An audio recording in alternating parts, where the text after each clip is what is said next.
Hey, y'all, it's Juanita Coley, the founder of Solid Rock Consulting, where we help call centers implement technology, optimize the technology that they currently have in place, and build better workforce management teams. I want to welcome you to Call Center Chronicles. Call Center Chronicles is a place for CEOs, call center professionals, tech leaders, and yes, the customer, looking to have fun yet thought-provoking conversations around how we improve customer experiences and companies' bottom line. We are on a mission to normalize women in tech and workforce management leadership roles, and we believe that that starts with conversation. Welcome to Call Center Chronicles. Hey, guys, and welcome to another episode of Call Center Chronicles. I am your host, the Contact Center Whisperer, the CEO and founder of Solid Rock Consulting. And this week we have the amazing Randi Jaro. Randi, first of all, thank you so much for being my guest this week. We are talking all things technology, and one of the things that I love talking about is near and dear to me is career pathing into technology. Because people's backgrounds and their past look so different all the time. And one question that I commonly get asked is, Juanita, how do I career path into technology? And do I have to have a super technical background and all the different things? And so we were talking recently and we were talking about your background. And I was like, oh my God, I gotta have you as a guest on the show for Call Center Chronicles. And so again, thank you so much for being my guest You're this week. I'm welcome. super excited to But hop thank you into for this having conversation. me. I'm excited too. Yeah, it's going to be so good. All right. So before I hop into all of my questions for you, first question that I have for you is tell us a little bit about who you are, and tell us a little bit about how you got into technology. Like, did you go to school for technology? Are you a super technical person? Tell us a little bit about your background. Okay. My name is Randi Jaro, like you said.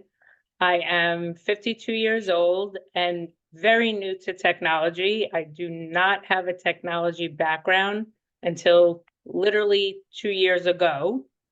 I was in retail from the time I was a teenager, and then I went and became a mommy and didn't do anything for a long time. And then when I went back to work, I was in cosmetic sales. I was account manager for a cosmetic company and doing fabulous there. And the pandemic came and nobody's buying cosmetics. Mm, So needed to revamp kind of my life and stuff like that. So after the pandemic, my husband has been working in tech for 25 or more years. He saw a job posting at Verint and he said, I think you really be great at this business development role. I'm going to call HR and see if we could both work for the same company. And I said to him, oh no, I am not doing anything in tech. I have no clue, no idea. He says, you'll be fine. Let me just ask. And that's how it started. And HR said, yes, of course, because we don't do anything together, or we don't even work in the same area of the house. And his department is not near mine, and all fine. So I said, okay, so I get an interview with two women, one on a Monday, one on a Tuesday. And within the first minute of me saying hi, I tell the first woman, I am sorry, I do not know anything about tech. I just want you to know that right off the bat. She said, great, all we want is this with your mouth. And I was like, great, that's my thing. So I'm perfect with that. Second day, I take this next interview, say the same thing to this other woman. And she also said, great, we don't want you to know tech. You'll learn as you go. And it was perfect.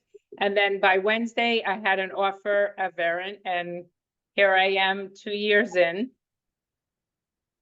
this makes me like cheese so hard. Like I'm trying to stop cheesing because it's making my cheeks hurt. But but it makes me cheese so hard because like when we think about your background not having anything to do with technology to now being 2 years into a technology career and thriving, and I think that that's super cool. And that is a story that people need to know, because so many times I hear the conversation or I get asked the question, Juanita, I don't have a technical background. I don't even know how to turn on my computer, like the things, right? Like not I being still don't.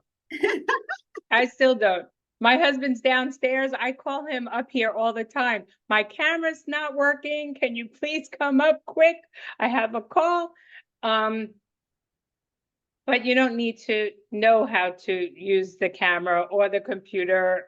If you know how to talk to people, especially in my Yeah, so department, what I'm doing is really just building a relationship, getting people to talk to me truthfully that's my kind of little secret sauce. I don't know what anybody else on my team does, but my little secret is just getting people to tell me what their pain points are, what's going on.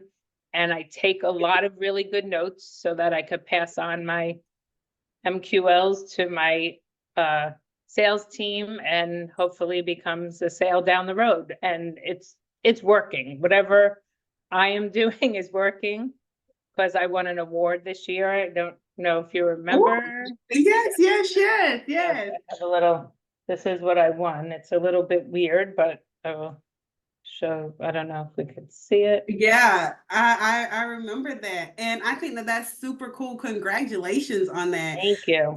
And I think that's super cool, because one of the things that you're talking about that people don't a lot of times realize is that you took a transferable skill, right, of being able to talk to people, build relationship, build rapport, taking notes, really understanding what they're paying. And you said something else that was just, I don't know if y'all got this or not.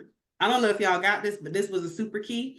You said, Randi, that you get people to tell you, them to talk to you, right? Rather than you trying to hound them and make them, or you trying to talk to them and hound them, harass them, you get people to talk to you. Yes, if they answer the phone. That's another story in its own self. But I could make 100 calls and pray that one person answers the phone. But if I could get them on the phone, I can do my magic and get them to, talk and set appointments with me. So that's my hope of every day, that I am on the phone. And so tell me, how do you, so you transitioned into technology, right? In a technology career. What is something that came so naturally easy that you didn't expect? You were like, man, I didn't realize this would be this easy. That maybe you might have had a resistance, like, oh, this is going to be hard, but it actually ended up being easy. What is there anything that when you moved into technology, you found that was the case? I found that there's more than enough training. If you're with, a good company that has the training, we have so much and we have a lot of products. And in my role, we kind of have to know just a little bit about the products, depending what we're calling them about and things like that. In the business development role, I don't have to go so deep into the technology, because we have SCs that come on calls after I do an initial discovery. I'll bring in people that are technical to talk more about what they're really wanting to dig in and learn about. And I used to be so frightened to go on a discovery call that I would be like, oh my God, I have a call right now. I would freak out. I don't freak out anymore. I just do my thing and talk. And then on the next call, I bring in the resources that are needed to dig deeper into their situations. So that's amazing, because you're right. I've heard that from people a number of times, that they kind of get like this anxiety about doing the discovery calls. And then once they get into them, they start doing them more and more. They realize, oh, I'm really just kind of gathering information and then passing it on to the SE or the person who's going to dig deeper and they know more about the solution. My goal here is really just to uncover needs Right.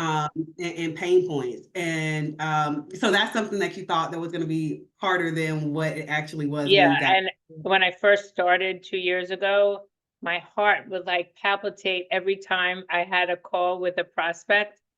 And now it's just like, I pray I have 100 of those calls a day, because that's how I make a living, obviously. So yeah, so I'm not scared anymore, and I'm learning products.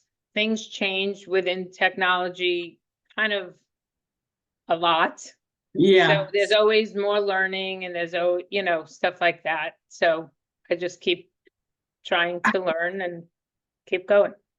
How long was it into doing the role did that anxiety kind of go away? Was it and second question to that, what was it that helped the anxiety go away? Was it just time and you doing it more and more and more? Or so how long did it take for it to go away? And what do you think contributed to it going away? I say it took a while for it to go away. I say a good year, I say, to really get in, you know, just my feet in. Um, because like I said, there's so many products that Verin does. It's not like I'm selling mascara and I'm selling the same mascara. You could buy it in 6 colors, but it's the same spiel over and over. With this is every phone call I make, if I'm making 100 phone calls, could be about something different. That's the way our leads roll in, different webinars, different this. So we're calling people about all different things. So you never get really on a roll, I would say. And that's what used to make me really nervous Mm-hmm. about that. And it took a while. And then after, I just said to myself, I can't be nervous anymore because this is my career and I'm doing well, and I just have to go with the flow. And I just kind of like do a little research every time before I make the call, see what I'm calling about. So I just have a little in my head, and I go from there. And if somebody answers, I kind of do a like this, jump, and just give them my hi, and say hello, and hopefully they talk with me, and make an appointment, and that's it. What did you do? Is there anything that you would recommend for people who have anxiety about doing the job, right? They've newly transitioned into technology, or they're trying to journey into technology, Right. and they kind of get anxiety around the thing, or this imposter syndrome, as we call it, Right. around doing the job. What is something that you would recommend to them that they do to be better prepared for the calls or reduce the anxiety that they may have? Yeah, one thing that I do, and I love my team, we have a group even within the team. Like I love everyone on my team. I have a little group within the team that we talk and we learn from each other. And I think it's really important to have that, because if you're on your own, I feel that you'll never get rid of that anxiety, because we all had it. We were a new team, and we just talk it out, and we even still now, 2 years later, we'll message each other. I'm like, I'm getting on a prospect call. What's it about? Da, da, da, like this. And it's really good to have, just people back you, and, stuff like that. Yeah, so creating kind of almost that nucleus of your own support system Yeah, within a support like a system. little bubble. And Yeah, I love our little bubble on the BD team here. So I'm happy with it. that's amazing. So for those that are watching and they don't know what BD is, I know we've been talking about it for a little bit, but if they don't know what it is, what is your role? Oh, I'm a business development representative. And what Mhm. that is I guess we're the bottom funnel before anything becomes a sale. So I'll get leads in a few different ways. Leads come in through marketing, which my team is really part of marketing team. Even though we work directly with sales, we're kind of not in that space. So we'll get marketing leads in from multiple different places that come into a queue, and we work those leads.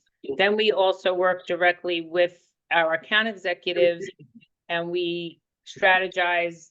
We meet bi-weekly, and we strategize on companies that they want to work on, trying to get into, if they're already in, trying to sell more different products to them, and we'll strategize on what type of messaging we want to do and things like that. And then we put those leads in as well. So I have like outbound leads, inbound leads, some are cold, some are warmer. And that's, typically what we do. And then I just work the leads as they come in, which is a lot. And so essentially your role as a business development representative is to be that bridge between marketing and sales, like get that lead that comes in from marketing. Really qualify them. Qualify so I qualify them. I have to have enough. You can't just say to a salesperson, this person opened my email, here's a lead. No, it doesn't work that way. And then I don't make a living because they have to approve everything and work on commission. So you want as most details as you can get out of the first discovery call that you have with someone, or even if it's by email or LinkedIn, any way for you to get as much information from the prospect to give over to the account executive, you're in the best shape. So so that's what I do. And I'll take the call, get as much information as possible. I have to write up like a email with all the information on it and CC 100 different people from different teams and things like that. And but I put it in Salesforce and a whole little process that we have. And then they get the email with the information. I have most of the time a date for a meeting, and I usually check my calendar to their calendars and set the meeting for them, because most of the account executive want that meeting set.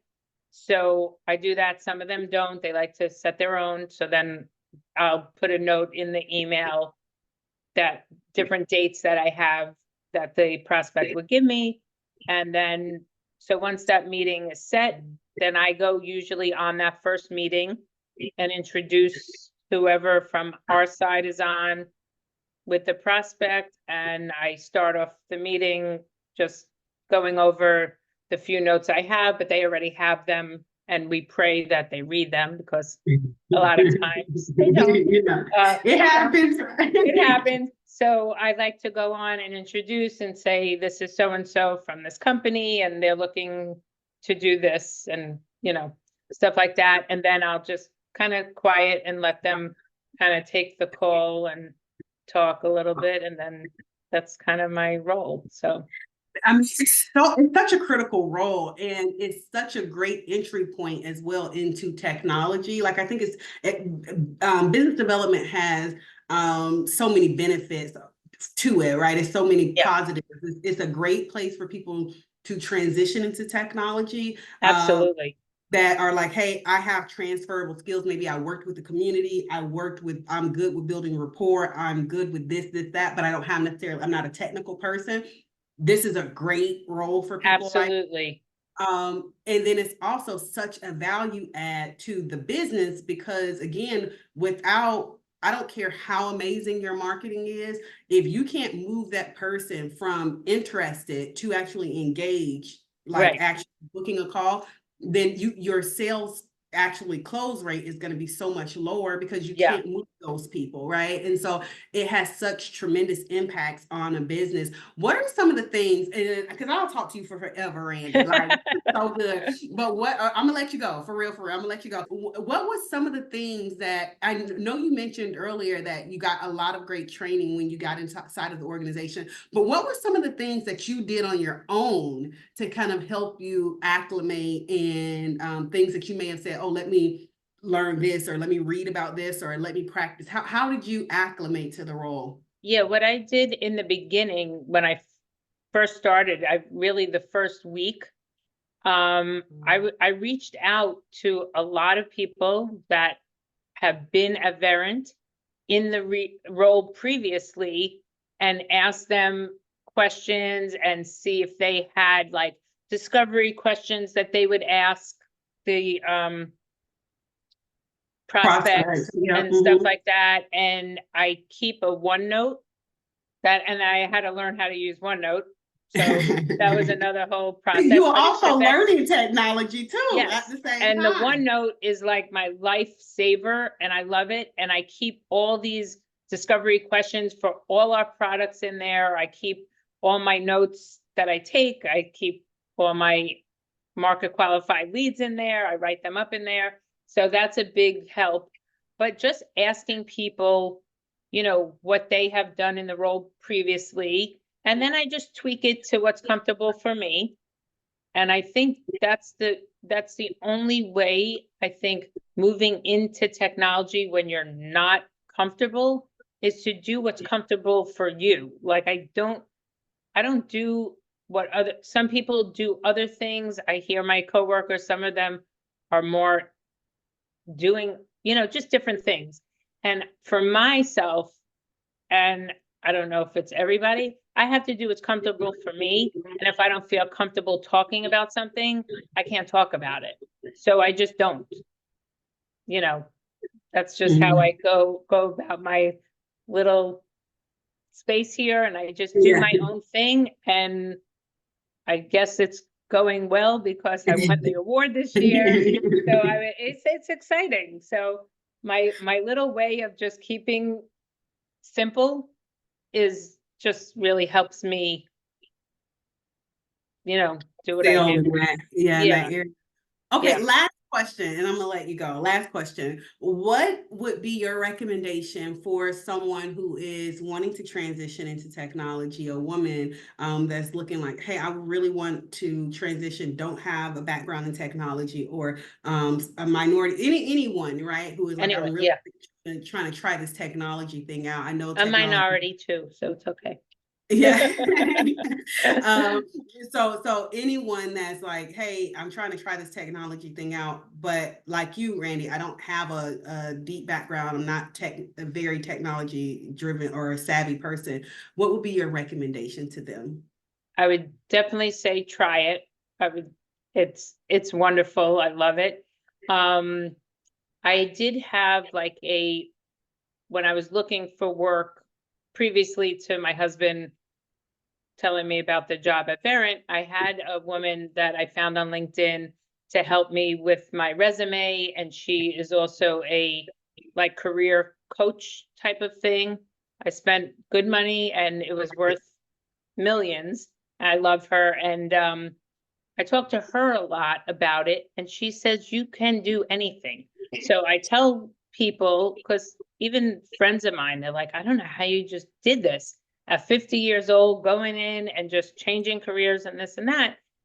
I think if you can talk and you have a brain, I think you can do it. I really do. I do. I always was so confused about technology because my husband has been in it forever. And he used to travel when we first were married. And I didn't even know. I would cry. Like I would be like, he's leaving again. And then people would say like, what does your husband do? And I couldn't even explain it. So I would lie and say he's CIA and I can't know what he's doing. And people still remember that I used to say that because I really said it because I had no clue. Now I know a little bit what he does, but you know, but I say go for it. Like I love it and I love learning and you know, you have to just want to learn and try something new, I think. I think that's key, right? You have to want to learn and you have to want to do something new, right? Like you have to take the ownership. That has been so amazing. Thank you so much, Randi, for coming to hang out with me. You could be anywhere in the world doing anything, building this illustrious, amazing career in technology. And am I going to see you at CCW? You already know. You already know. Oh, that's another thing. I didn't even talk that I get to go on these fabulous trips and work the booths for Verint at so many different, Yeah, so you get to do a lot of travel too. You get to do a which lot of I've travel. never done before. Yeah, my team, we switch off going to different events. So few of us go to a few more. I don't go to as many, but the few I go to, I bring home very nice leads, so I'm happy. Thank you guys so much for tuning in today. This has been such an amazing interview with Randi. If you are interested in learning more about technology, transitioning into technology, you heard it here, right? Like you can do it whether you have a technology background or not. I think Randi hit the nail on the head. You have to be willing to try something new, and you have to be willing to learn. And so I hope that this was impactful for you. Until next time, go be great and let's make impact. See y'all soon. Bye. Bye.